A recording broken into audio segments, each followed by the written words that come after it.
যদি আপনাকে বলা হয় বিশ্বের মধ্যে ধনী হওয়ার সবচেয়ে দ্রুত উপায় কোনটি, তাহলে আপনি কি বলবেন? চাকরি, শেয়ার বাজার, ব্যবসা, নাকি অন্য কিছু? এই প্রশ্নের সঠিক উত্তর দিতে নানান মতভেদ আর কিন্তুর দ্বন্দ্বের অন্ত নেই।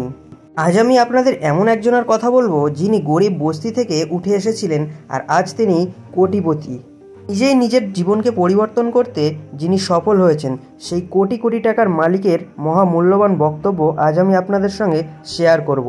তিনি নিজের জীবনের অভিজ্ঞতা দিয়ে আমাদেরকে জানিয়েছেন গরিব থেকে কত সহজে ধনী হওয়া যেতে পারে। সেই মহান ব্যক্তিটা আর কেউ নন, তিনি হলেন নোভেল রবিকান্ত। তিনি বলেন, টাকা কামানোটা হলো একটি স্কিল, একটি আর্ট। ধরুন আপনি পায়ে হেঁটে কোথাও যাচ্ছেন, রাস্তাটা যদি আপনার চেনা থাকে তাহলে খুব দ্রুত আপনি সেখানে পৌঁছে যাবেন। কিন্তু যদি রাস্তাটা আপনার চেনা না হয় তাহলে আপনি বারবার ভুল রাস্তায় যাবেন, রাস্তা গুলিয়ে যাবে, আপনার সময় ও পরিশ্রম দুটোই ব্যয় হবে। আপনি অনেক সময় সেই রাস্তা ছেড়ে দেবেন, হয়তো গন্তব্যে আর পৌঁছতেই পারবেন না। তাই আপনি আগে থেকে যদি জেনে থাকেন আপনার লক্ষ্যটা কী, তাহলে আপনাকে সফল হতে কেউ আটকাতে পারবে না। নোবেল রবিকান্ত একবার ফুল কনফিডেন্সের সঙ্গে বলেছিলেন, আমার যত ধন সম্পত্তি আছে সব যদি কেড়ে নেন তাহলে আমি কিছুটা সময়ের মধ্যেই আবার আগের অবস্থায় ফিরে আসব। আমি আবার সেই পরিমাণ ধন সম্পত্তি অর্জন করব যা কিনা এখন আমার কাছে আছে, কারণ আমি জেনে গেছি সফল হওয়ার রাস্তাটা কী। আসুন তার দেওয়া সফল হওয়ার রাস্তাটা জানার আগে তার সম্পর্কে একটু জেনে নিই। নোবেল রবিকান্ত আসলে কে ছিলেন? নোবেল জন্মগ্রহণ করেন 1976 সালে। জন্মের পর থেকে তিনি বাবার ছায়া পাননি। তিনি মায়ের আশ্রয়ে বড় হয়ে ওঠেন গরিব বস্তিতে। তিনি ছোটবেলা থেকেই দারিদ্রতার সঙ্গে লড়াই করেন এবং ধনী হওয়ার জেদ চেপে যায় তার মাথায়। নিজের অদম্য চেষ্টায় লেখাপড়া শিখেছেন, হাজারেরও বেশি ফিনোলজিক্যাল বই পড়েছেন। কিভাবে খুব সহজে ধনী হওয়া যায় সেই নিয়ে নানান গবেষণা করেছেন। মাত্র 25 বছর বয়সে তিনি ইপি নিউজ নামে এক কোম্পানি প্রতিষ্ঠা করে তার সিইও হন। 27 বছর বয়সেই অগাস্ট ক্যাপিটালের ভেঞ্চার পার্টনার হন। 29 বছর বয়সে ভ্যাস.com-এর ফাউন্ডার হন। 30 বছর বয়সে হিটফোর্জের ভিসি হন। 34 বছর বয়সে অ্যাঞ্জেল লিস্টের লঞ্চ করেন। এছাড়াও তিনি 200টি কোম্পানিতে ইনভেস্ট করেন। 40 বছর বয়সে তাকে Angel investor of the year হিসেবে সম্মানিত করা হয়। দারিদ্রতা ঘেরা বস্তির অন্ধকার জীবনকে তিনি সফলতার আলো দিয়ে পরিপূর্ণ করে তোলেন। তিনি বলেন, যে কেউ জীবনে খুব সহজেই ধনী হতে পারেন মাত্র কয়েকটি প্রিন্সিপাল মেনে। তার মতে দেশের 90% যুবক এই ভুলটি করেন যে তারা পড়াশুনো শেষ করার পরেই চাকরি খুঁজতে লেগে যায়।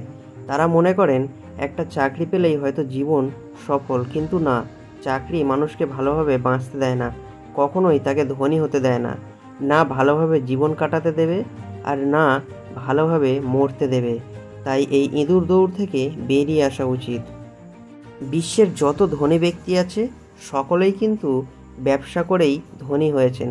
তারা কেউই চাকরির উপর নির্ভর করে ধনী হয়নি। নোবেল রবিকান্ত বলেন, আপনার যদি জমানো টাকা থাকে তাহলে তো খুবই ভালো, আর আপনার কাছে যদি জমানো অনেক টাকা না থাকে তাহলে জীবনের প্রথম দিকটায় আপনি ছোটোখাটো যে কোনো কাজ করে কিছু টাকা আগে জমিয়ে নিন। তারপর সেই জমানো টাকা দিয়ে আপনি উদ্যোক্তা হয়ে যান, ছোটোখাটো যে কোনো ব্যবসা শুরু করুন।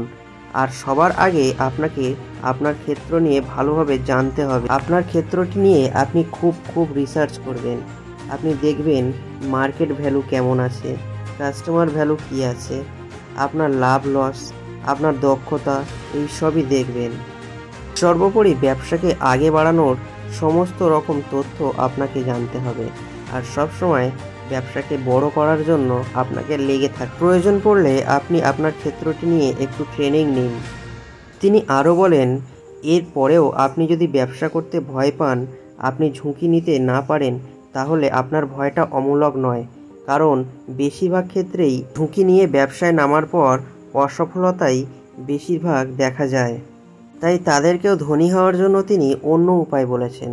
তিনি বলেছেন, যদি কেউ ব্যবসায় নামতে সত্যিই ভয় পায় তাহলে তাদের জন্য রয়েছে রিয়েল এস্টেট ব্যবসা অথবা সোনার ব্যবসা।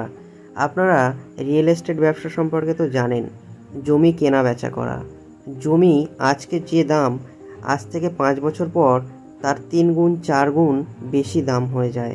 তাই আপনি যদি খুব সহজেই তাড়াতাড়ি ধনী হয়ে উঠতে চান, তাহলে আপনার পুঁজিকে লাগাতে হবে জমি কেনাতে অথবা সোনা কেনাতে, কারণ সোনার দাম কখনোই কমে না।